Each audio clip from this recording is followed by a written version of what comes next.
Good evening, friends.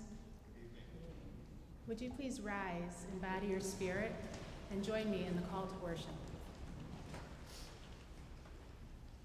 There is no glory in empire's silence. No God's stomach turns at our world's terror. But on this holy night, we come to be present with all those who suffer torment. We come to bear witness to all lives through forces of supremacy. Lands and peoples, spirits and futures, creatures and communities suffer from targeted torment and dominance. We grieve and come here with open and broken hearts. We weep that our world is at once holy and beautiful and tragic, when our sorrow threatens to overwhelm and our griefs compound. We remember that Jesus is present with all who suffer. And this night, we come to be present with Jesus in his suffering. We are here in the shadow of the cross tonight. Let us remain with each other and with Jesus as followers of defiant love. Now we will remain standing.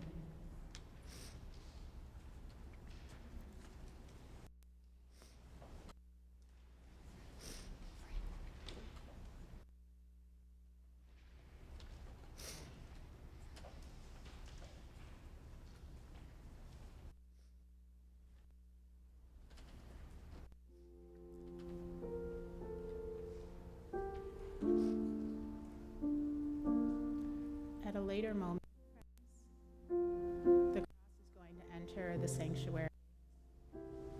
When the cross does enter the sanctuary, we invite you to join in helping to hold the weight and the burden of the cross. We will hold that weight and burden of the cross until after the fourth station. Any of you is invited to hold the cross at any time as the Spirit moves you. Let us now sing together, Jesus, keep me near the cross.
As we gather this evening near the cross of Jesus Christ, let us bring our hearts before our God in prayer.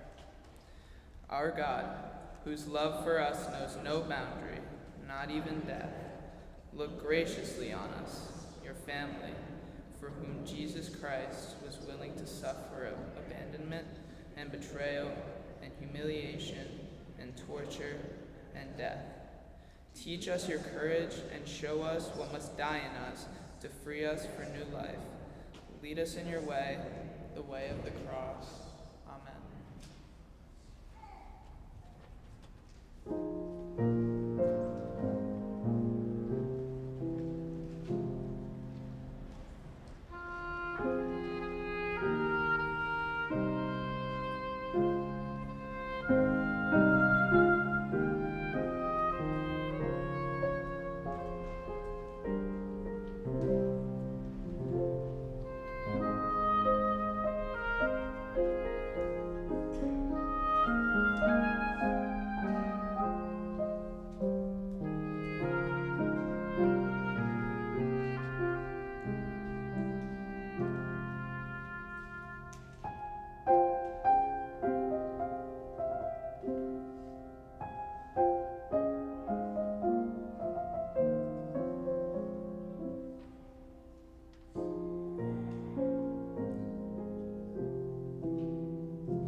They compelled a passerby who was coming in from the country to carry Jesus' cross. It was Simon of Cyrene, the father of Alexander and Rufus. No place for children. Rufus says we must follow and not get left behind, but any sudden movements might draw more attention. Rufus says we can't let them take Baba, but Baba is already gone, hunched under the cross, plodding through the dust. Rufus tries to break free of my grip. He says we must get help for Baba, that we cannot let him carry the cross alone. I say he isn't alone, as I watch him struggle, folded double, behind the man with the crown of thorns. Rufus says the man isn't doing anything, that he is too weak to walk. Rufus says that Baba is doing all the work. Rufus says that they're going to kill Baba. Rufus says we can't let them kill Baba. Rufus says we must do something. Alexander, Alexander, Alexander. I yank him back, because this is nothing for us boys to do here. We are already too close. Baba would want us to run back home. Baba would want us to run until we couldn't hear the crowd anymore. Baba would want us to run but stop just shy of the house and then walk. Baba would want us to be calm as we open the door. Baba would want us not to worry, Mama. Baba would want us to lie that everything was all right, that we were thirsty and tired from helping Baba carry his bags, that we were late getting back because the donkeys fussed, that one day Baba would have to get rid of those brutes, that one day he would have saved enough for good animals, that well-behaved animals come for a hefty price, that one day he would pay the price to spare us future trouble, that one day we would have well-behaved donkeys that don't fuss, that he was sorry he kept us so long today wrestling the donkeys, that he didn't mean to worry her, that, yes, we could use some water. Baba would want us to obey Mama when she tells us to wash the dust from our hands. Baba would want us to tell Mama that he would probably be home late, that she should not wait up late for him, that he would kiss her in her dreams.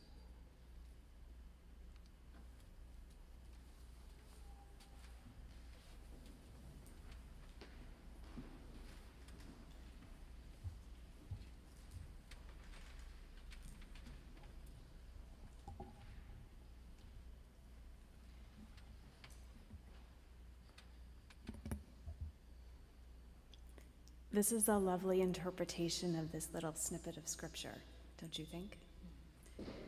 I had never particularly noticed that in addition to his birthplace, Simon of Cyrene is identified here only by his role as a father.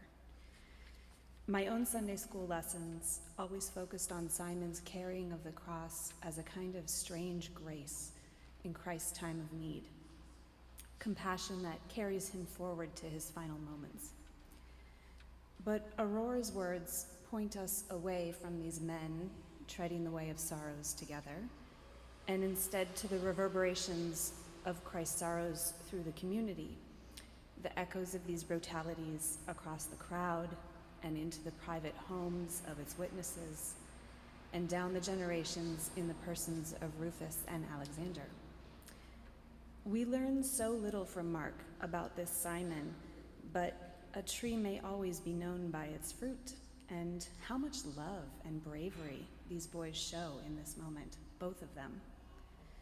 How proud Simon would be if he knew the direction their young impulses bend, toward intervention and indignation and assistance, and toward protection and care of family and the promise of peace and prosperity.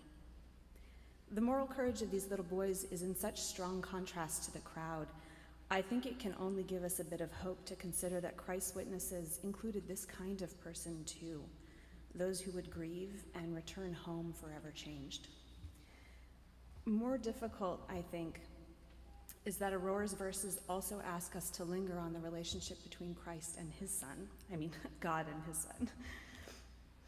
Simon's love is particular, so specific that Alexander can imagine exactly what his father would want: their safety from the crowd and the centurions, gentleness with their mother's feelings, clean hands, full bellies, a future secured for their thriving, a future of biddable donkeys. This is a love I can understand, concrete, familiar, a love that would send these boys home to safety, that would kiss this woman goodnight, that would likely trade the lives and fortunes of the entire crowd to protect this particular family. It makes this other family drama unfolding off-scene even more mysterious, I think. How should we understand an all-encompassing love that would trade one perfect son for infinitely less worthy children? Children who are so slow to learn, so slow to obey, like the fussy donkeys that Simon would surely like to be rid of.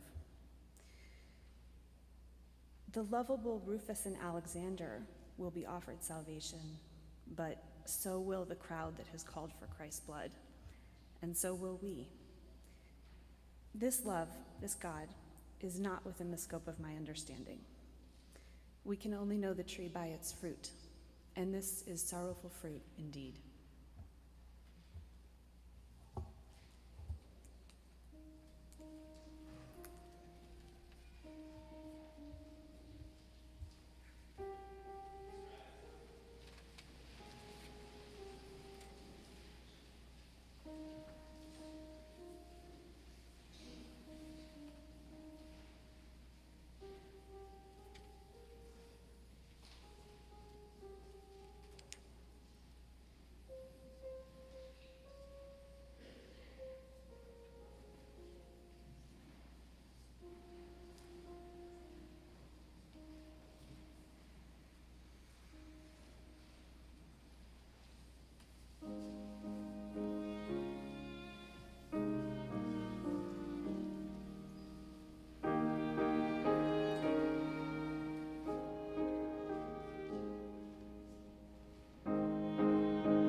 may be seated.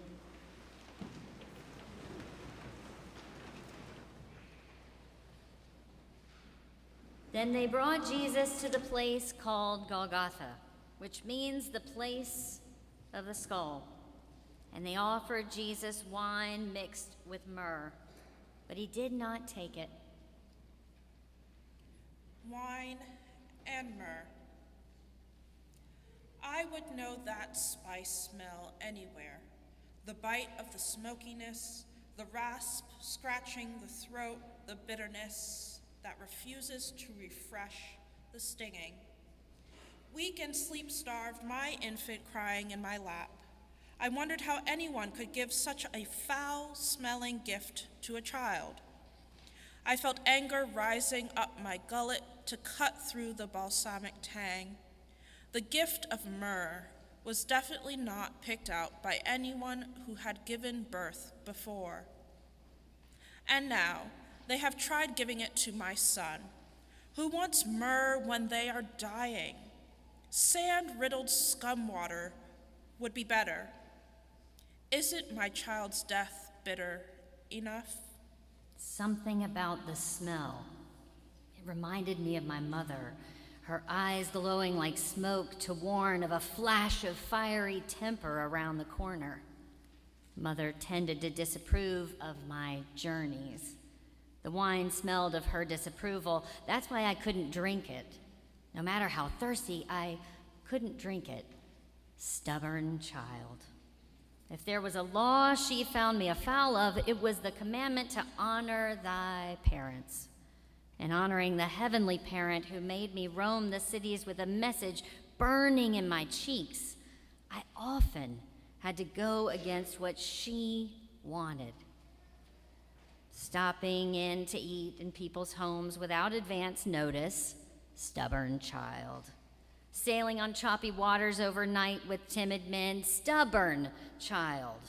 Riling up the scribes and priests for more learned men than me, stubborn child. Not returning home when promised, stubborn child. I barely had the strength to turn my nose from the wine and pinch my lips, but I had energy enough to smile. Stubborn child. I could hear wafting up from the cup. Stubborn child. The cup sits idle, the smell of wine and myrrh still carrying on the breeze. Someone needs to drink it. There's enough smell of death in the air as it is.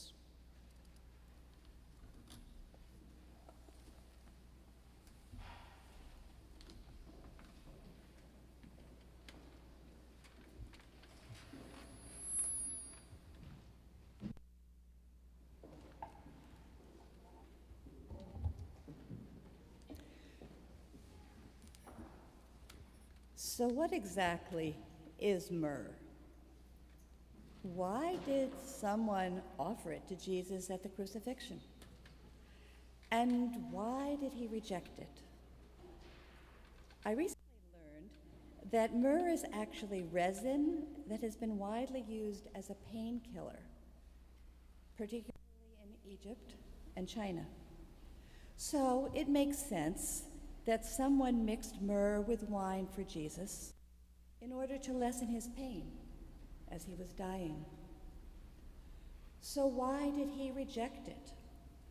Was it the strong smell and bitterness of the myrrh mixed with wine to which his mother Mary so vehemently objected? Do you remember stories growing up about myrrh being a strange gift to give to a newborn? Or did Jesus reject the myrrh and wine because he wanted to be fully present at his crucifixion, to continue to witness to his followers and his beloveds? Or maybe it was both.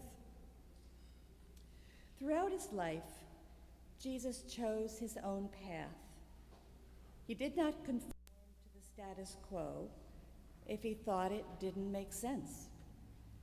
He didn't follow established social norms if he thought they were inconsistent with God's will. He didn't drink the wine and myrrh because he wanted to be fully aware. So that must be why Mary called him stubborn child.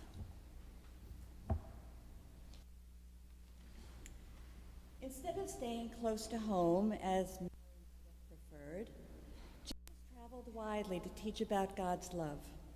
He threw the money changers out of the temple, which angered powerful people.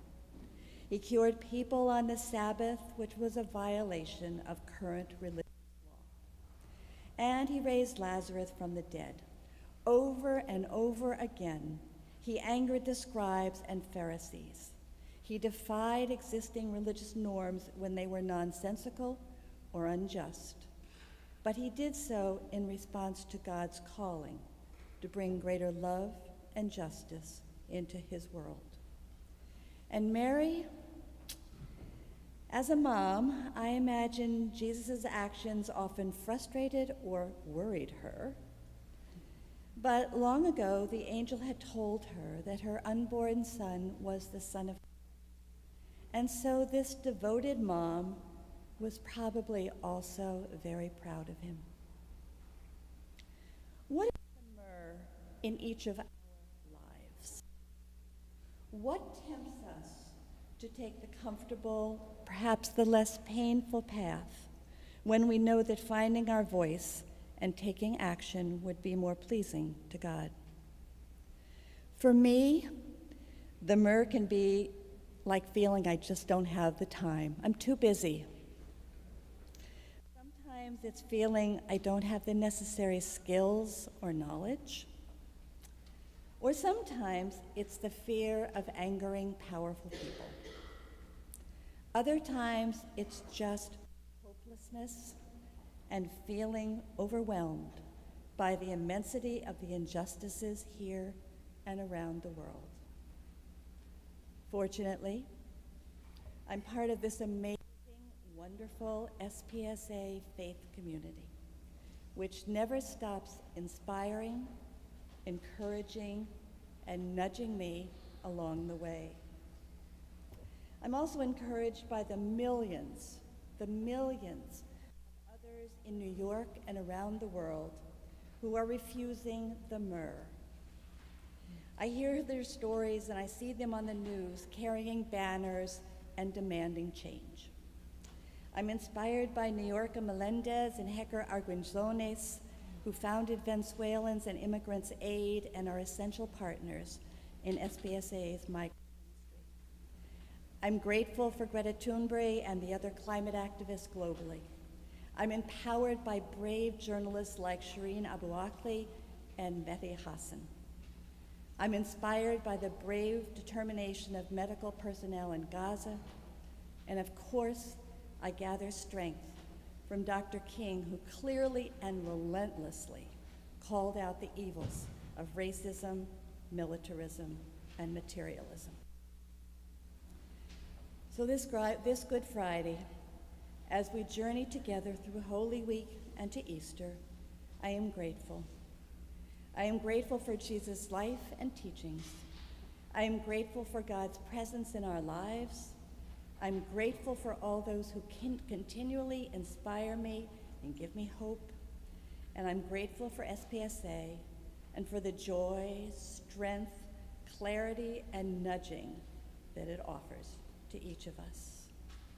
So dear God, I pray that you empower us to follow in Jesus' footsteps and bring greater love and justice into our world.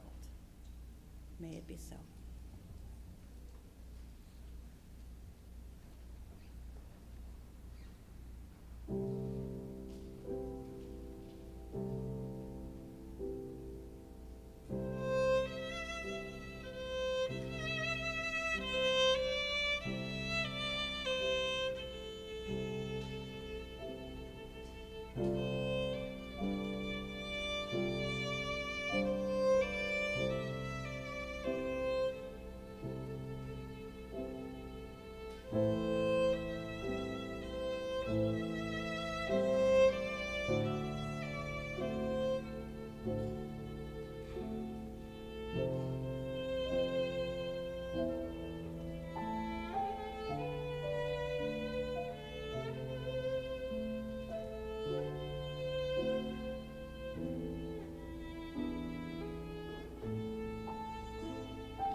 And they crucified Jesus and divided his clothes among them, casting lots to decide which each should take.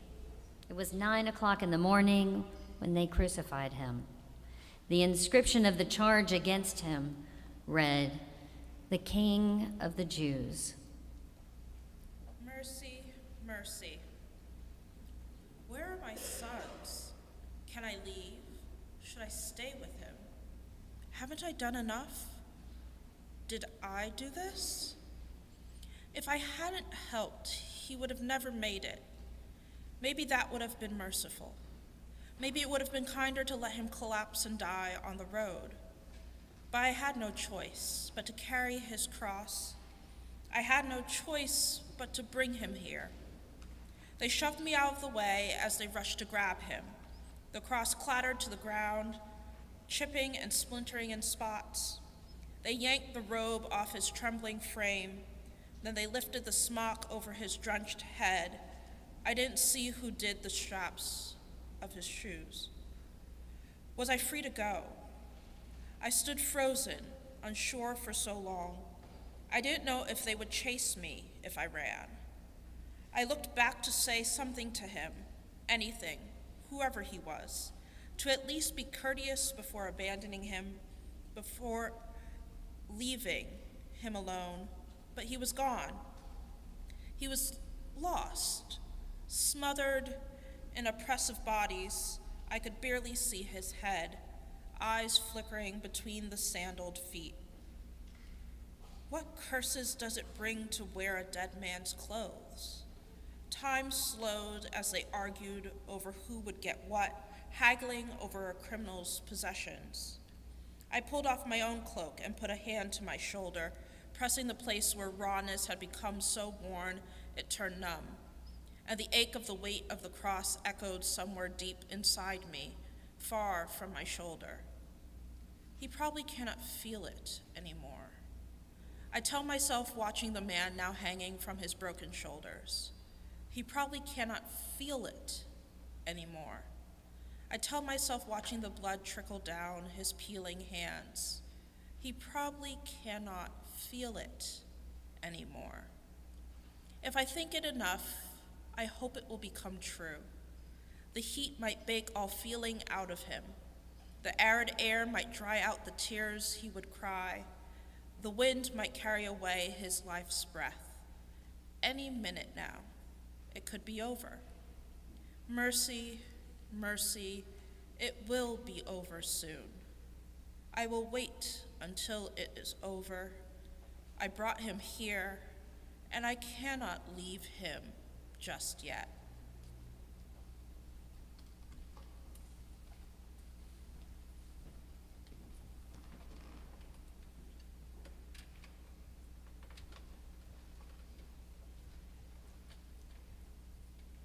Some of you know that ever since I was 17 years old, I've done what they now call content creation.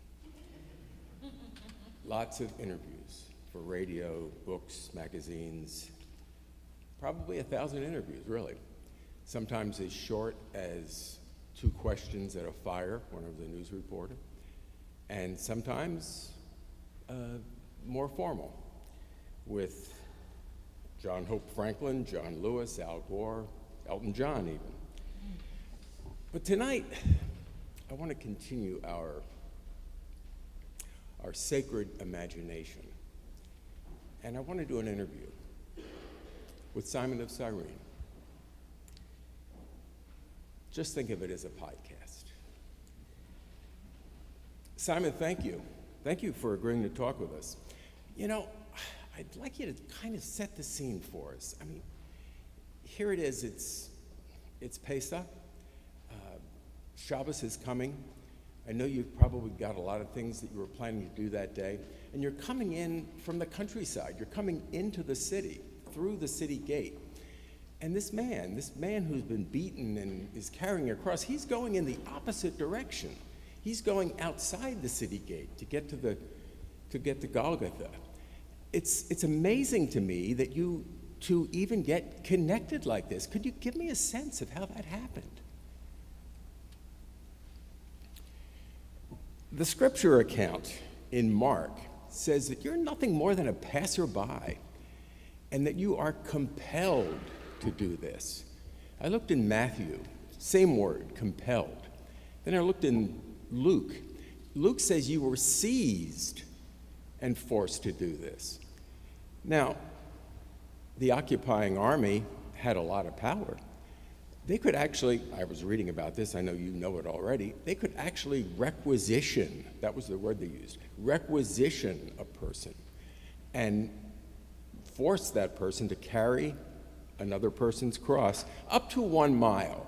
There was some rule there. But I'm curious, it's clear you didn't volunteer for this job. So give us a sense of what you were thinking.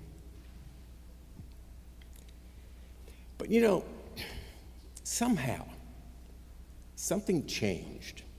We heard you say just a few minutes ago, once you got there, you didn't want to leave this man. You didn't want to leave Jesus.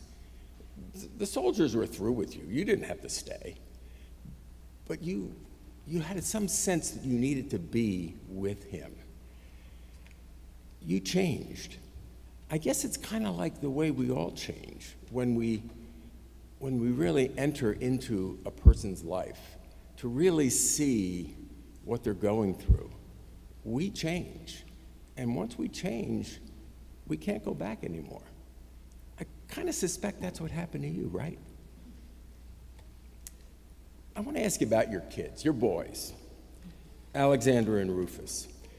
Now, I'm assuming you told them the story about carrying Jesus' cross, but maybe not when they were kind of young. Did you wait until they were a certain age? And I'm also curious, how did they react when you told that story? You've been really generous with your time tonight. So I'm just going to ask you one more question, if I can, Simon.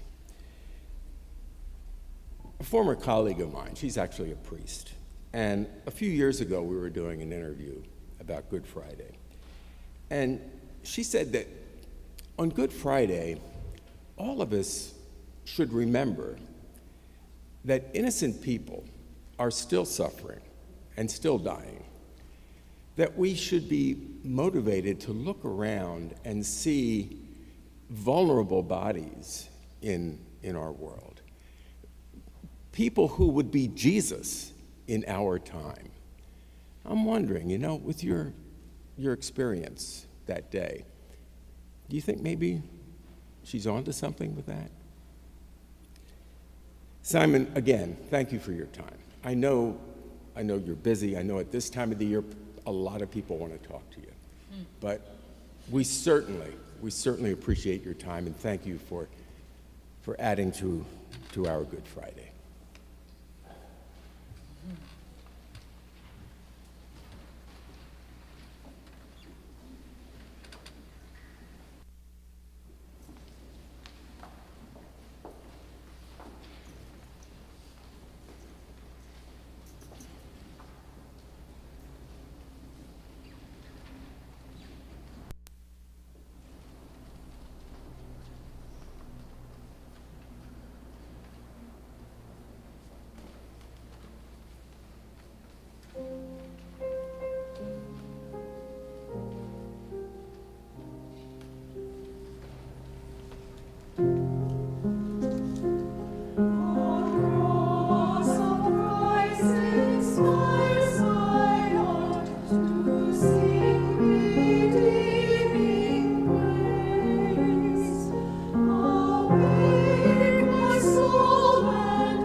And with Jesus, they crucified 2 bandits, one on his right and one on his left.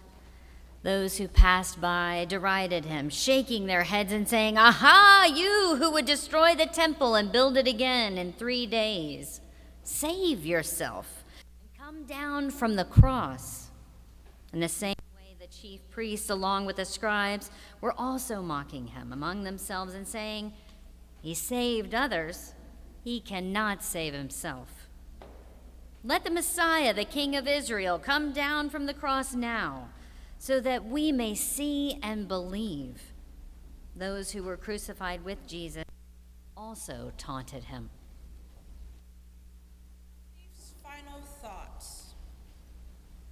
We will outstride him as we wrest ourselves from the claws of agony and tumble headlong into the folds of death's gown while we fade from his sides, trickling away like blood that drains from his flank, abandoning him because he will hold on as we frantically let go, shoving towards whatever we might find, whether relief and respite in the twinkle of an angel's wings or the scalding blaze that brims at the devil's eyes.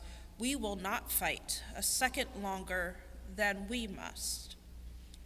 But out the corner of my eye, I can see it, about his downcast brow, about the lull of the proud chin he can no longer raise high.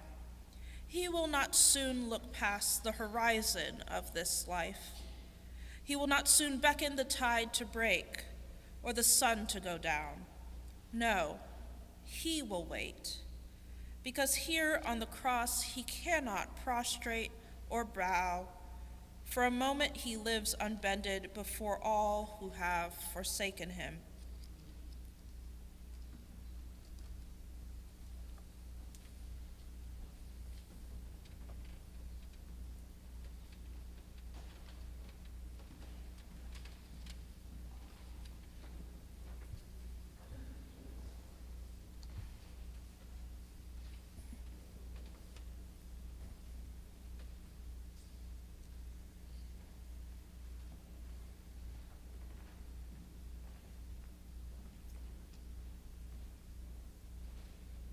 One might have thought that in these agonizing moments of suffering, at least the taunting would have stopped. Hadn't they had enough, after all? Hadn't their desire to break and humiliate Jesus been satisfied yet, even if they hated the man? Couldn't they have managed to stifle their mockery just for a couple of hours? Out of a modicum of respect for life and death, at least. We are told, however, that the taunting did not stop. Quite the contrary, it intensified. Oh, there he is, the one who was making all that noise about destroying the temple and raising it up in 3 days. Why don't you come down? Dazzle us with some of your magic. Impress us with some of your grand miracles. And even some of the religious leaders, we are told, chimed in. Look at that pathetic fool. He did so much to save others. He can do nothing to save himself. And then this strange detail. Those who were crucified with him also taunted him. Pardon me? Is your own suffering not incentive enough to resist the temptation to pile on? Perhaps part of the revelation is that humankind's proclivity to violence finds expression in mockery when physical brutality is no longer an option. Which is to say, perhaps the mockery and the taunting is the crowd's way of crushing Jesus' spirit as savagely as it had crushed his body.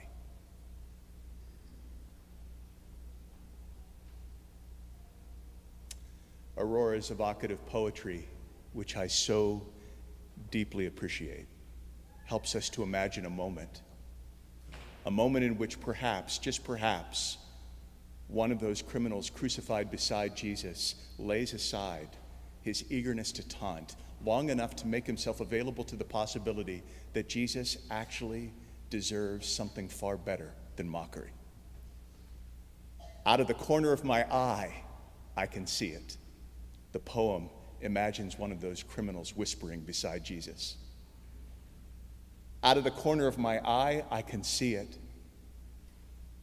His downcast brow, the proud chin that he can no longer raise high.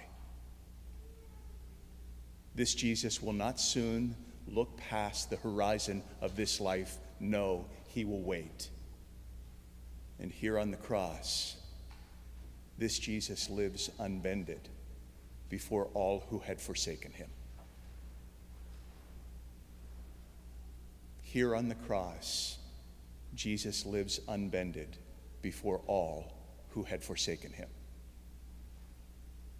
I ask you to hold that word, unbended, in your pondering this evening. Jesus was broken on the cross, yet he remains stubbornly unbended. Unbended in his profligate love for this devastating world and its woefully distorted people. Unbended in his conviction that the dehumanizing violence had been overcome by a divine heart that stubbornly refused to respond in kind. Unbended in his assurance that suffering and violence and death and sin would never be given the final word to speak in the reign of God that Jesus inaugurated. Here on the cross, Jesus lives unbended before all who had forsaken him. And in so doing, he bore witness to the very heart of God, a heart that frequently breaks over this world, I'm convinced of that, but also a heart that stubbornly refuses to bend away from this world that this is wholeheartedly committed to saving. Here on the cross, Jesus lives unbended. Unbended. Unbended.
When it was noon, darkness came over the whole land until 3 p.m.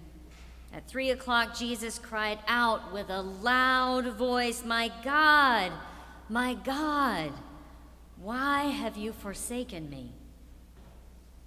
When some of the bystanders heard it, they said, "Listen, he's calling for Elijah." And someone ran, filled a sponge with sour wine, put it on a stick, and gave it to him to drink, saying, "Wait, let us see whether Elijah will come to take him down." A father's love. "Listen, he is calling for Elijah," someone shouts over my shoulder.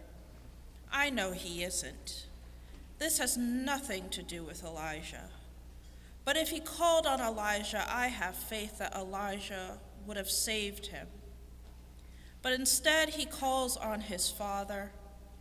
He is calling for the father he believes in. I don't know why he calls for him, the one that let these soldiers put him up there.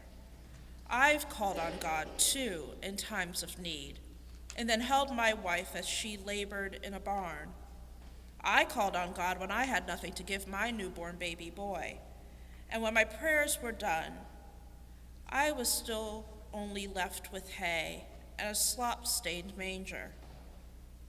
At least my wife hadn't hemorrhaged. At least our baby hadn't come out with his cord wrapped around his throat. At least I was still a father and a husband. The kings and sages didn't come until later. I never asked God for gold, and only God knows I had no idea what to do with frankincense or myrrh. Now I drink the salt from my own tears and squint into the sun-soaked sky. My son, oh, my son. He hangs outstretched like the star that hung above us when he burst forth into this world. I believe in stars. I believe in how they twinkle. I believe in how they shoot toward better tomorrows. I believe in the sun that rises and sets and pulls the dark dome overhead so the stars might dance another night. I believe in the stars because they always come back. Even if they are gone during the day, they always come back. Just like my boy, he always came back. We 3 Nazarenes, Mary, myself, and our son, we are a tiny constellation. We are the angel's good news and great tidings. We shine against the sky. We never forsake each other. There is only one who has ever forsaken us. He brought me a star, and now he will take it away. And the sky grows dark, and the crowd grows quiet. I hope the angels don't come with any more of their good news tonight.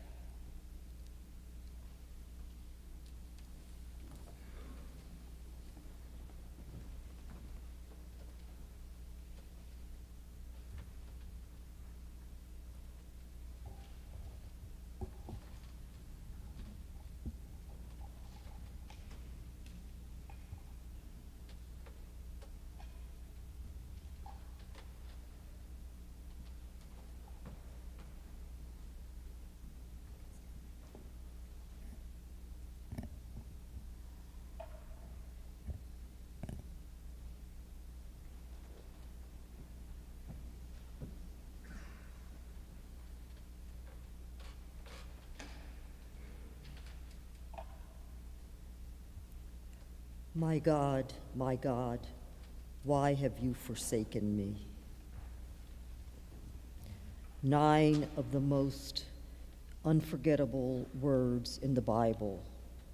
Most of us have been there, feeling abandoned, hurt, powerless, and like a frustrated toddler, screaming at mommy to make it go away, the cold, the boo-boo, the thing that is scary or sad. God did not do that for his son, Jesus. One of the explanations that Mr. Google gave me was that because Jesus, dying for all of humankind's sins, had physically embodied them, he was separate from God, and that God couldn't be him or help him in his dying moments. As a Sunday school kid, I had heard that sin was literally separation from God. Once upon a time, I thought that I might actually be Jesus.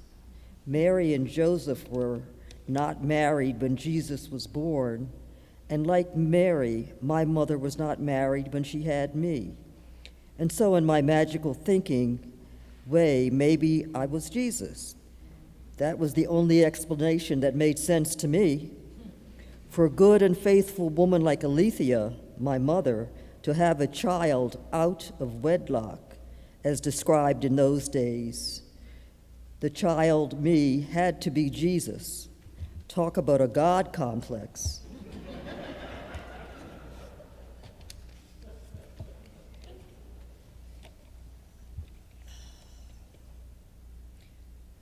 God has abandoned me many times. That's what I thought I told myself that I had. I can't see actually, guys, that's why I'm having trouble here. God has abandoned me many times.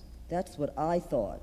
I told myself that I had never married and had a family like every other woman in the world because of God's abandonment. My best friend died when she was 57. My mother had a stroke when I was 32 and she was 57. The man that I loved with all my heart, who I met more than 50 years ago, never loved me, even though he would find his way to my doorstep every several years when his life was in turmoil, and be with me for a short, deliriously happy time until he left. He died at the age of 45. For the last several years, I have, kicking and screaming all the way, begun to feel less abandoned by God through the practice of gratefulness. I didn't have children, but I have allowed myself to have children in my life. My best friend's son, Phil, at whose wedding I danced the mother of the groom dance.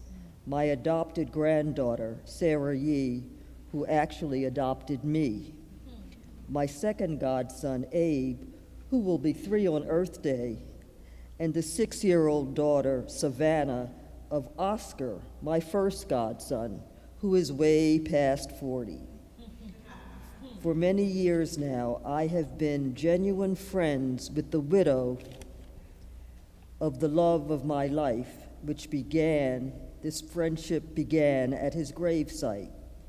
Life can be strange, scary, confusing, and magical with the practice of gratefulness I struggle to do on a daily basis. God hadn't abandoned me. I had abandoned God, and I struggle every day to make my way back.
Then Jesus gave a loud cry and breathed his last. And the curtain of the temple was torn in two from the top to the bottom. And when the centurion who stood facing Jesus saw that in this way he breathed his last, he said, "Truly, this one was the beloved child of God." Stubborn child. A mother scolds a little boy for running away from her. He's held up a whole caravan, made dozens turn back to look for him. He's caused her trouble, his father trouble, neighbors and strangers trouble. What does he have to say for himself? Brazenly he retorts, "I was in my Father's house." Everyone in my halls can feel his mother's jaw muscles spasm. We feel the tendons in her right hand crack. We flinch at the sudden darkening of her eyes. We wait for the sound of a naughty child being set straight. I brace for a spray of spittle on my stones. The mother exhales an ancient lamentation that only disappointed mothers can sing. She grabs her son by the wrist, and they are gone. Stubborn child. I could never forget him, the way he looked at his frantic mother, bemused at how she could expect him to be anywhere else, oblivious to the panic he had caused, self-assured in his purpose despite her maternal fare. I can imagine the ride home frothing with smart answers, chastisements, fussing and pouting, the snickers from everyone else in the caravan peppering the long days. I never forgot the sound of that little boy's voice. There is always trouble within my walls. There is always snark and smugness bouncing off the stones. The harsh lights of men's self-importance cut across my natural lighting. As the hungry sing lullabies to rock their hopes and dreams to sleep, and the widow's prayers keep me up at night. But that stubborn child brought a different kind of song, sung to the tune of a different kind of trouble. So as he cries out this afternoon, I give myself over to the trouble. The agony on the wind bends and bows the trees, chases the crows into the air, perturbs the donkeys on the road, and causes stray dogs to yelp. The wind writhes around the sound of his voice. It grabs a hold of me in an attempt to unwind itself. Me, the wind, and the bubbling clouds, and the screeching birds, doubled, cramping, rending, we writhe together. He holds onto this world, gripping life and creation and me. And God learns the hard way what the mother learned here with me decades ago. God learns the trouble a stubborn child can cause when torn between two homes. But like the mother, God will have God's way and grab the child by the wrist and say, "Let's go." And the child must obey. He must go home. And when he releases me, I am torn and shaken and alone with my widows once again.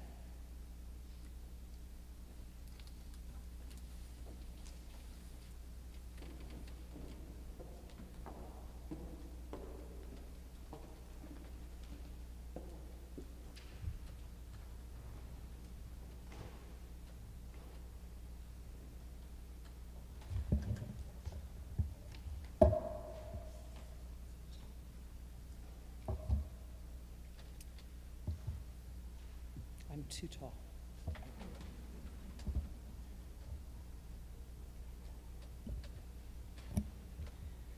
When Jesus is 12 years old, his family makes the long journey to the temple in Jerusalem for the festival of the Passover. Afterwards, they leave to return home when suddenly they realize their firstborn child is missing. Frantically, they search for him for 3 days. and finally return to the temple, where they find Jesus, their stubborn child, sitting, listening to the teachers, and amazing those around him with his understanding. "Why have you caused us such worry?" Mary asks, but Jesus is unfazed. He was in his Father's house. Where else did she expect him to be? There's no yelling at her boy. What would she expect from him anyway, this son of hers, this son of God? He was special.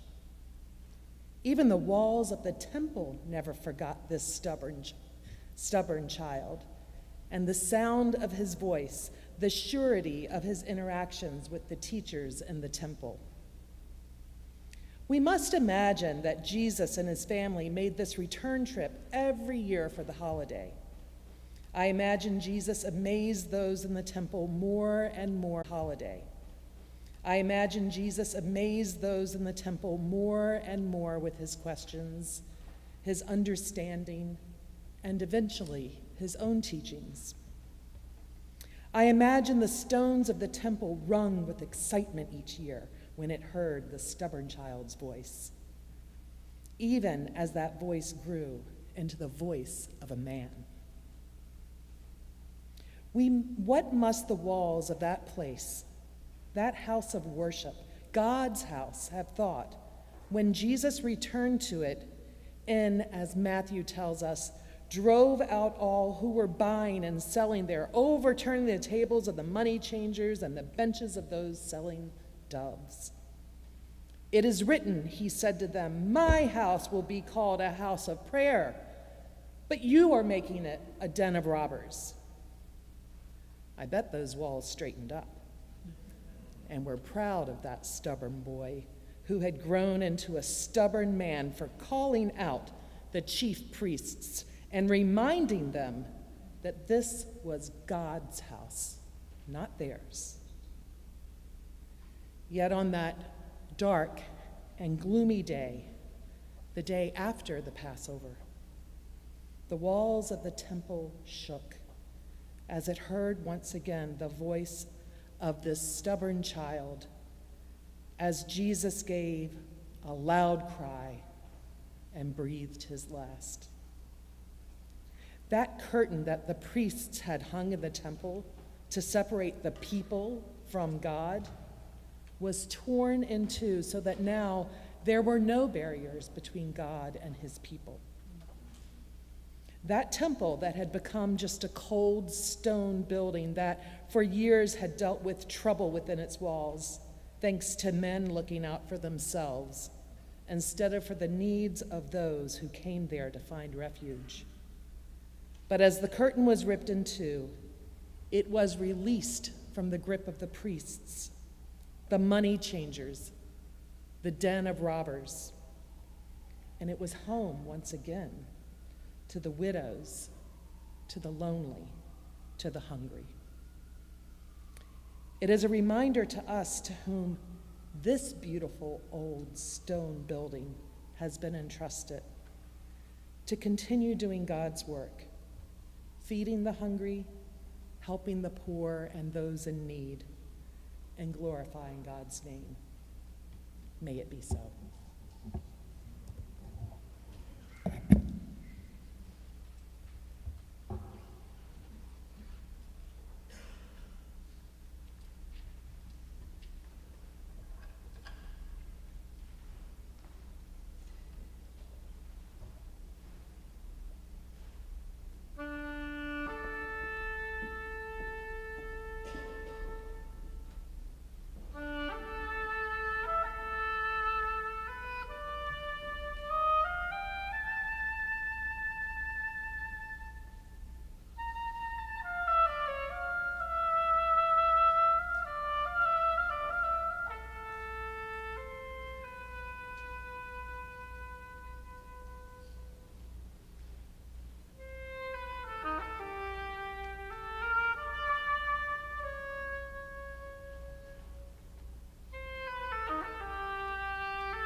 There were also women looking on from a distance. Among them were Mary Magdalene and Mary, the mother of James the younger, and of Joseph and Salome. These used to follow Jesus and provided for him when he was in Galilee. And there were many other women who had come up with Jesus to Jerusalem. If only. I wish I could see his face, tanned rough by the sun, anything but soft. I wish I wasn't so far away, that I could see his face and read his still lips for what he is thinking, because he is always thinking. The scavengers will begin circling soon. Hopefully the thorns will keep them away. I can't bear it if the birds come and pluck out his eyes. I have lost him, but I hope nothing will happen to his eyes. If only I had gone closer. I might have been able to pick up a fallen branch and touch his toes. I could have tapped him gently so he would know we had come for him. Propped up against the sky, he looks as if he could still be alive. If I go now and find that branch and run up the hill and tap his toes. Mary has closed her eyes. It is over. We have watched all there is to see. There is nothing more we can do for him. I wait for Mary to cry, but her face is frozen, tight, scrunched like earth-worn stone.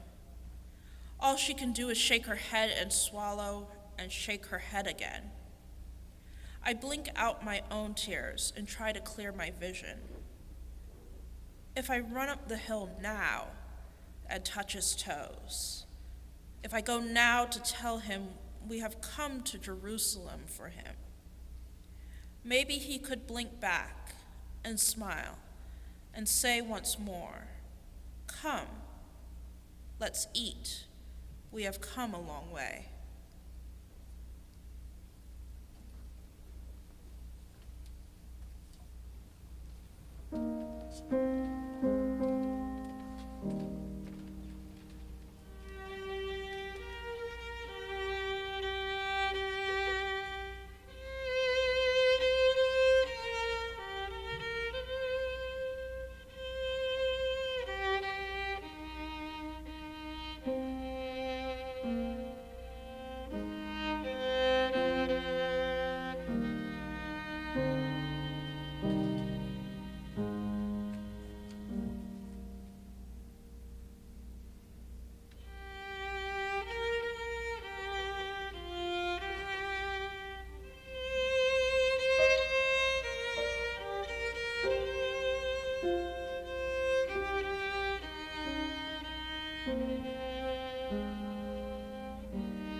When evening had come, and since it was the day of preparation, that is, the day before the Sabbath, Joseph of Arimathea, a respected member of the council, who was also himself waiting expectantly for the kingdom of God, went boldly to Pilate and asked for the body of Jesus.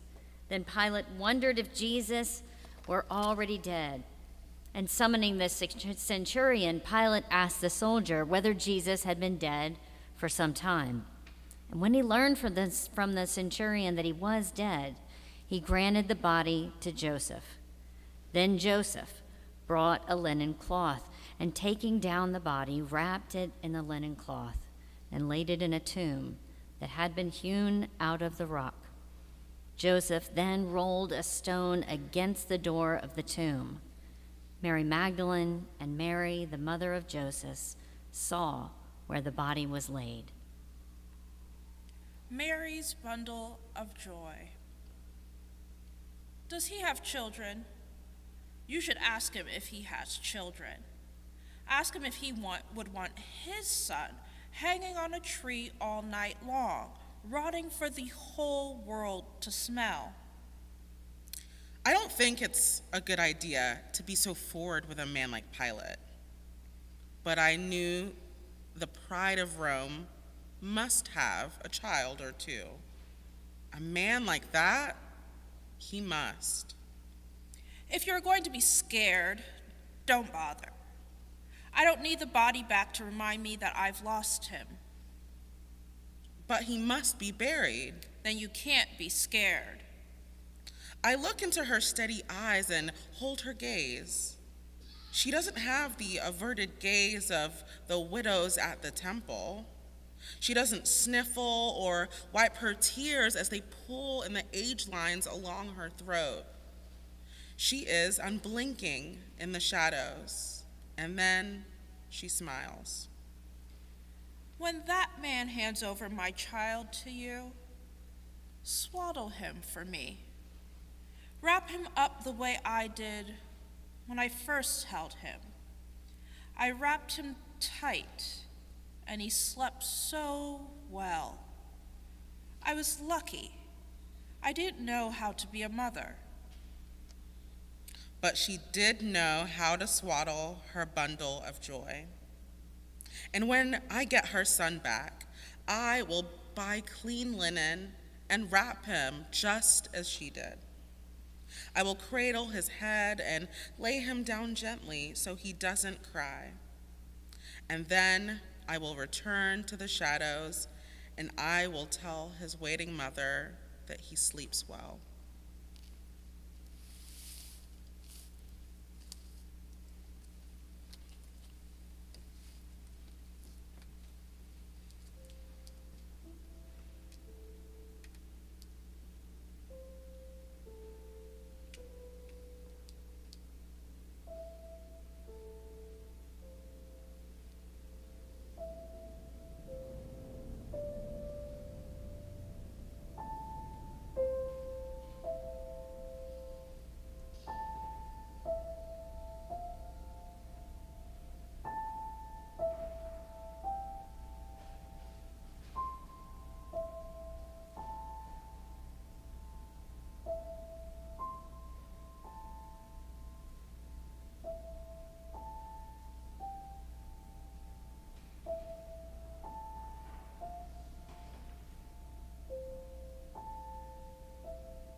Will you pray with me?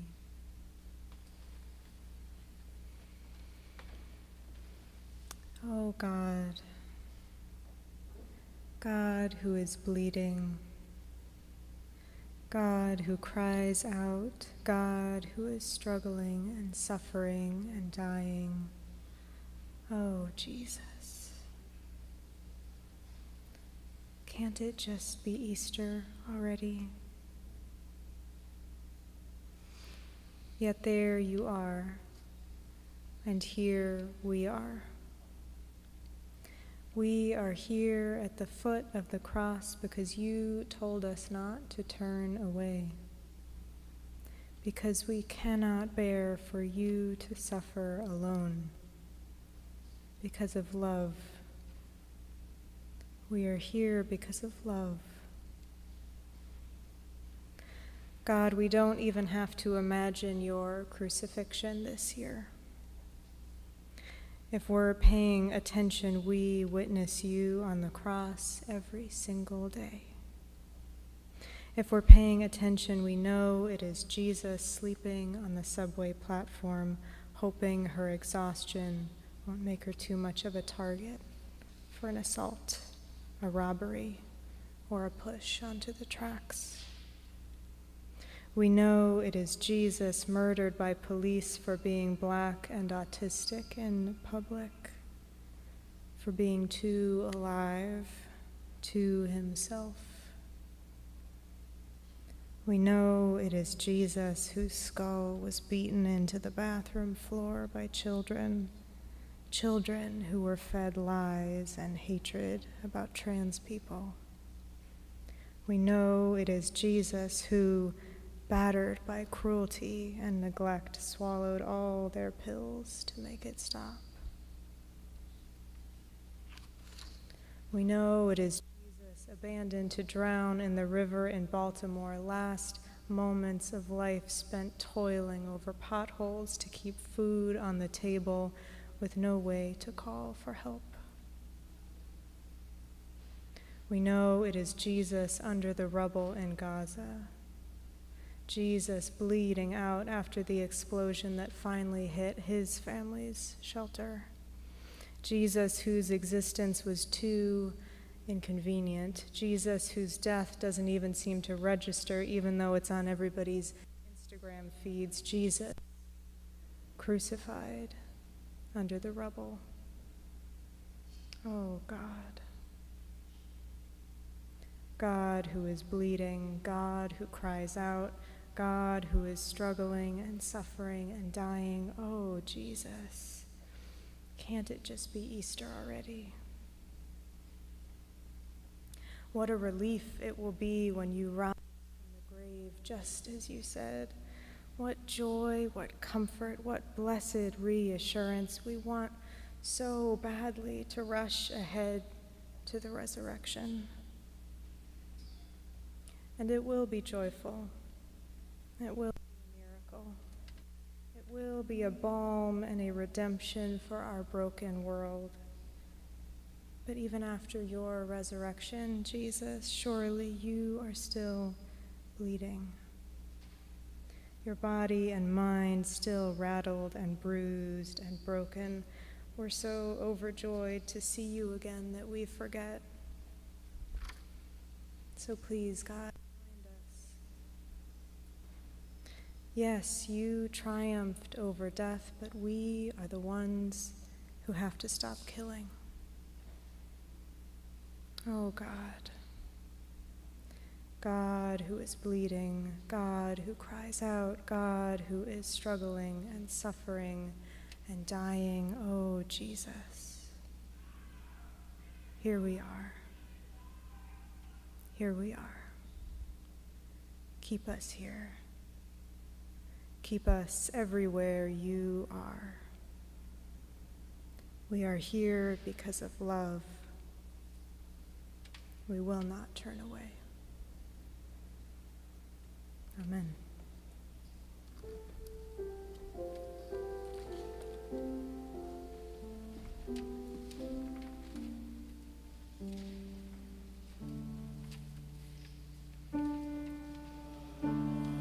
Stop.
We've heard the story. We've told the story. We've sung the story.